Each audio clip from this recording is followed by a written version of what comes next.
Previous pre market analyse பண்ண மாதிரி நம்மளுக்கு எக்ஸாக்டாக இன்றைக்கி வந்து நிஃப்டி வந்து நியூட்ரலாக தான் ஓப்பன் ஆச்சு.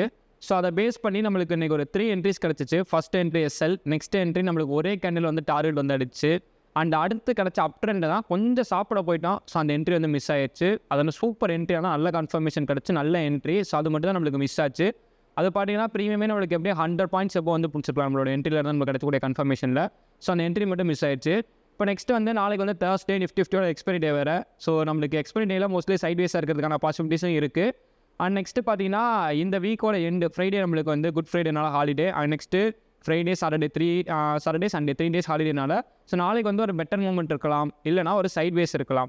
பட் எக்ஸாக்டாக நம்மளோட டெக்னிக்கல் அனலைசிஸ் என்ன சொல்லுது அப்படின்னு பார்த்தீங்கன்னா, 1 day டைம் ஃப்ரேம் வச்சு நம்ம ஆல்ரெடி எக்ஸ்பெக்ட் பண்ணுறது நம்ம என்னன்னு பார்த்தீங்கன்னா 24,000 ஒன் ஆஃப் த ஒரு crucial level resistance. And next அதை பிரேக் பண்ணிச்சு அப்படின்னா 24,800 வரைக்கும் நிஃப்டி போகிறதுக்கான பாசிபிலிட்டிஸ் இருக்குது அப்படின்னு தான் நம்ம ப்ரீவியஸ் டே அனலைஸ் பண்ணியிருந்தோம். ஸோ சேம் அதுதான் நம்மளுக்கு இன்னமும் மெயின்டைன் பண்ணிகிட்டு இருக்கோம். இப்போ எக்ஸாக்டாக ஷார்ட் டர்ம் அனலைஸை பொறுத்தளவுக்கு நிஃப்டி நம்ம என்ன கன்ஃபார்ம் எஸ்டர்டே வந்து சொல்லியிருந்தோம் அப்படின்னு பார்த்தீங்கன்னா, ஒன்ஸ் எனக்கு 23,100 to 200 இதுக்குள்ளே நிஃப்டி வந்து சப்போர்ட் எடுத்தால் நல்ல ஒரு பாசிபிலிட்டி சப் ட்ரெண்ட் போகிறதுக்கான சான்ஸ் இருக்குது அப்படின்னு நம்ம எஸ்டர்டேவே எதிர்பார்த்தோம். பட் அது வந்து இன்றைக்கி மார்னிங்கே ஒரு 3 times வந்து ட்ரை பண்ணது. அதில் இந்த ஃபஸ்ட்டு 2 time இருக்குல்ல, இதுதான் வந்து ஸ்ட்ராங்காக வந்து ட்ரை பண்ணிச்சு. நான் 3rd time என்ன எக்ஸ்பெக்ட் பண்ணேன்னா, எனக்கு ஒரு 15 minutesல ஒரு லோ இருக்கும். அந்த லோ வரைக்கும் வந்துட்டு போகிறதுக்கான பாசிபிலிட்டிஸ் இருக்குன்னு தான் நான் அந்த லெவல் வரையும் டார்கெட் ஃபிக்ஸ் பண்ணேன். ஆனால் அதுக்கு முன்னாடியே எனக்கு இங்கே வந்து எக்ஸாக்டாக இந்த லெவலில் வந்து சப்போர்ட் எடுத்து 15 minutes இந்த லெவலில் வந்து சப்போர்ட் எடுத்தனால எனக்கு என்ட்ரிஸ் வந்து நான் இந்த லெவல்லே வந்து கம்ப்ளீட் பண்ணேன். அதாவது இங்கே நம்ம என்ட்ரி எடுத்துகிட்டு இந்த லெவல் வரையும் டார்கெட் ஃபிக்ஸ் பண்ணோம். அதுக்கப்புறம் பார்த்தீங்கன்னா ஸ்டாப் லாஸ் கரெக்டாக அந்த அக்யூரேட் லெவல் வரையும் போயிட்டு மறுபடியும் ரிட்டர்ன் ஆகிதான் இந்த லெவல் ஃபுல்லாக வந்துச்சு. ஒன்ஸ் இங்கே கம்ப்ளீட் ஆனதுமே இந்த கேண்டில் தான் நெக்ஸ்ட் எனக்கு இங்கேருந்து ட்ரெண்டு ஸ்டார்ட் ஆக போதுங்கிற கேண்டில் எனக்கு ஃபார்மேஷன் வந்து கிளியராக கிடச்சிச்சு. இங்கேருந்து நான் ஃபஸ்ட்டு ஃபோக்கஸ் பண்ணது 500 வரைக்கும் நம்ம ஃபோக்கஸ் பண்ணோம். பட் அது போனதே பார்த்தீங்கன்னா 450 வரையும் தான் போச்சு. அதுக்கு முன்னாடி 400 வந்து ஒன் ஆஃப் த ஒரு டார்கெட்னு எஸ்டர்டே வீடியோவில் மென்ஷன் பண்ணியிருந்தேன். நம்மளுக்கு அந்த 400 டார்கெட் வந்து நம்மளுக்கு கரெக்டாக ரீச் பண்ணிச்சு. ஸோ அகைன் அந்த 400 இருந்தால் நிஃப்டி நெக்ஸ்ட்டு சப்போர்ட் எடுத்து தான் இந்த லெவல்ஸ் ஒரு மூவ்மெண்ட் வந்து கொடுத்துட்டு இருந்துச்சு. ஸோ அப்போ நம்ம இங்கேருந்து எடுத்துட்டோம்னா கண்டிப்பாக 400 வரைக்கும் டார்கெட் வச்சிருப்போம். அதாவது 380 400 வரைக்கும் நம்ம ப்ரீமியம் எதிர்பார்த்தது வந்து 100 பாயிண்ட்ஸ் எப்போ வந்து மூவ் ஆயிருந்துச்சு. ஓகேங்களா? ஸோ இதுதான் நம்மளோட இன்னைக்கு லெவல் ட்ரேடிங்காக இருந்துச்சு. ஒன்ஸ் 100 மட்டும் மார்னிங்கே வந்துருந்துச்சுன்னா ஒரு சூப்பர் அப் ட்ரெண்ட் மூவ்மெண்ட் கிடச்சிருக்கும். ஸோ அது வரைக்கும் ஒரு இந்த ஃபஸ்ட்டு இங்கே ஒரு என்ட்ரி எடுத்தோம், அப் ட்ரெண்ட் என்ட்ரி எடுத்தோம், எஸ்என் அடிச்சிச்சு நம்மளுக்கு இந்த லெவல்லே. ஓகே அப்படின்ட்டு இந்த அப் ட்ரெண்ட் எனக்கு ஸ்ட்ராங்காக கிளியராகவே இல்லை. ஸோ அதனால தான் எகெயின் நான் அதுக்கு முன்னாடியே ட்ராயிங் வரைஞ்சிருந்தேன் என்னோடதுல. இங்கே இருந்துட்டு அகைன் போனால் தான் நல்லாயிருக்கும் அப்படின்ட்டு எக்ஸாக்டாக இந்த லெவலில் வந்துட்டு அப் ட்ரெண்ட் வந்து போச்சு. இப்போ நான் என்ன எதிர்பார்க்குறேன் அப்படின்னு பார்த்தீங்கன்னா, டுமாரோ வந்து மேபி கேப் டவுனில் ஓப்பன் ஆகிறதுக்கான பாசிபிலிட்டிஸ் இருக்குது. ஏன்னா ட்ரெண்ட் எனக்கு இண்டிகேட் பண்ணியிருக்கிறது கேப் டவுனில் ஓப்பன் ஆகிறதுக்கான ஒரு சான்ஸ் தான் வந்து எனக்கு இண்டிகேட் பண்ணியிருக்கு. அதில் பார்த்தீங்கன்னா 23,336 நம்மளுக்கு நிஃப்டி பிரேக் பண்ணுது அப்படின்னா எக்ஸாக்டாக நம்மளுக்கு 23,356 வந்து சப்போர்ட் எடுக்கிறதுக்கான ஒரு சான்ஸ் இருக்குது. அதாவது 36 பிரேக் பண்ணுது அப்படின்னா இங்கே வந்து சப்போர்ட் எடுக்கிறதுக்கான சான்ஸ் இருக்குது. இல்லை இந்த லெவலுக்கு உள்ளே ஓப்பன் ஆனாலும் இங்கே தான் வந்து சப்போர்ட் எடுக்கணும். சரிங்களா? ஸோ அப்போ இந்த 2 லெவலையும் நம்ம வாட்ச் பண்ணிக்கணும். ஒன்ஸ் அதை பிரேக் பண்ணுது அப்படின்னா நெக்ஸ்ட் நம்ம 15 minutesக்கு போயிடுவோம்.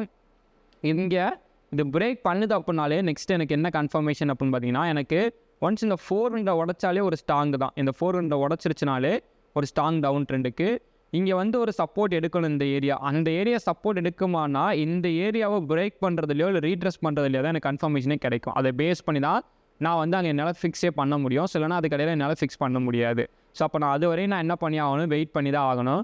ஸோ அப்போ இதில் கன்ஃபர்மேஷன் கிடச்சி எனக்கு டவுன் ட்ரெண்டுக்கு போகிறதுக்கான கன்ஃபர்மேஷன் கிடச்சின்னா நம்ம ஆல்ரெடி எதிர்பார்த்துருக்கக்கூடிய லெவல் என்ன 23,100 இந்த லெவலில் வந்து சப்போர்ட் எடுத்தே ஆகணும் நிஃப்டி. இதுதான் வந்து டவுன் ட்ரெண்டுக்கு நான் எக்ஸ்பெக்ட் பண்ணுறேன். அது இந்த லெவலில் எனக்கு கன்ஃபர்மேஷன் கிடச்சிச்சின்னா நான் ஃபோக்கஸ் பண்ண வேண்டிய ஃபர்ஸ்ட் டார்கெட் 23,292, அதுக்கப்புறம் 23,100. சரிங்களா? ஸோ ஒரு 200 பாயிண்ட்ஸ் வந்து நம்ம ஒரு டவுன் ட்ரெண்டில் வந்து ஒரு என்ட்ரிக்கான கன்ஃபர்மேஷன் கிடச்சுன்னா ஃபோக்கஸ் பண்ணலாம்.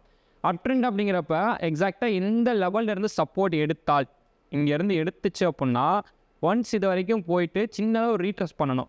இல்லை ரீட்ரெஸ் பண்ணல அப்படின்னா நெக்ஸ்ட் இவ்வளோ தூரமாக போயிட்டு ஒரு ரீட்ரெஸ் பண்ணணும். அப்படி பண்ணிச்சு அப்படின்னா 493 வரைக்கும் ஒரு ஃபர்ஸ்ட் டார்கெட் வந்து நம்ம ஃபிக்ஸ் பண்ணியிருக்கோம். ஓகேங்களா? 493 ஃபர்ஸ்ட் டார்கெட். அண்ட் நெக்ஸ்ட்டு பார்த்தீங்கன்னா 23,563 நெக்ஸ்ட் டார்கெட். 23,600 இந்த லெவல் இருக்குது பார்த்தீங்களா, 600 வரைக்கும் நம்ம ஃபைனல் ஒரு டார்கெட்டாக ஃபிக்ஸ் பண்ணியிருக்கோம். கரண்ட்லி மார்க்கெட் இருக்கிறது பார்த்தீங்கன்னா 23,434. ஸோ அப்போ இங்கேருந்து நான் பார்த்தீங்கன்னா ஒரு 200 பாயிண்ட்ஸ் அப் ட்ரெண்ட் இருக்கும். அண்ட் நெக்ஸ்ட்டு இங்கே எனக்கு பிரேக் ஆச்சுன்னா ஒரு 200 பாயிண்ட்ஸ் டவுன் ட்ரெண்டுக்கு நான் ஃபிக்ஸ் பண்ணியிருக்கேன். இதுக்கு இடையில நடந்தால் மட்டும் தான் கன்சால்டேஷன். இந்த கன்சால்டேஷனுக்கு 100 பாயிண்ட்ஸ்க்குள்ள நடந்துச்சு அப்படின்னா என்னோட ட்ரேட் வந்து நான் எக்ஸிக்யூட் பண்ண சான்ஸ் இருக்கும். 100 பாயிண்ட்ஸ்க்குள்ள நடக்காம ஒரு 50 ரேஞ்சுக்குள்ளே கன்சால்டேட் நடந்துச்சு அப்படின்னா ஸோ ட்ரேடை வந்து நம்ம க்ளோஸ் பண்ணிடுவோம். நம்மளுக்கு எந்த ட்ரேடுமே வந்து இருக்காது. ஸோ நம்ம ஸ்ட்ராட்டஜியை பொறுத்த அளவுக்கு 2 பக்கமே 200 பாயிண்ட்ஸ் வந்து நம்மளுக்கு சாலிடான ஸ்ட்ராங்கான இருக்குது. ஸோ இதில் நம்ம ட்ரைனிங் மூவ் பண்ணி தாராளமாக கொண்டு போகிறதுக்கான பாசிபிலிட்டிஸ் இருக்குது. ஸோ ஒன்ஸ் நம்மளுக்கு என்ட்ரி செட்டப் மட்டும் கிளியராக கிடச்சிருச்சு நம்ம எக்ஸ்பெக்ட் பண்ணுற லெவல்ஸ்க்குள்ளே அப்படின்னா ஸோ தாராளமாக நம்ம 200 பாயிண்ட்ஸே வந்து ஃபோக்கஸ் பண்ணலாம். ஓகேங்களா? ஸோ இதான் வந்து நான் வந்து Thursday வந்து நிஃப்டி 50 வந்து எக்ஸ்பெக்ட் பண்ணக்கூடிய என்னோட levels. And next I am not a SEBI registered by sir this video from fully education purpose only. So இந்த மாதிரி டெய்லி நீங்கள் ஸ்டாக் மார்க்கெட் ரிலேட்டடான அனலைஸ் வீடியோ பார்க்கணும்னு வச்சிங்கன்னா மறக்காம சேனல் வந்து சப்ஸ்கிரைப் பண்ணிக்கோங்க. உங்களோட ஃப்ரெண்ட்ஸ் சர்க்கிள் யாராவது ஸ்டாக் மார்க்கெட் பற்றி லேர்ன் பண்ணிட்டு இருந்தாங்கன்னா அவங்களுக்கு வந்து இந்த வீடியோ வந்து ஷேர் பண்ணி விடுங்க. நெக்ஸ்ட்டு இதில் ஏதாவது டவுட்ஸ் இருக்குது, இந்த ஸ்ட்ராட்டஜி என்ன அப்படின்னு ஏதாவது டவுட்ஸ் இருக்குது அப்படின்னு பார்த்தீங்கன்னா மறக்காமல் வந்து கமெண்ட் செக்ஷன் வந்து கமெண்ட் பண்ணுங்கள். ஓகே, தேங்க்ஸ் ஃபார் வாட்சிங். தேங்க்யூ.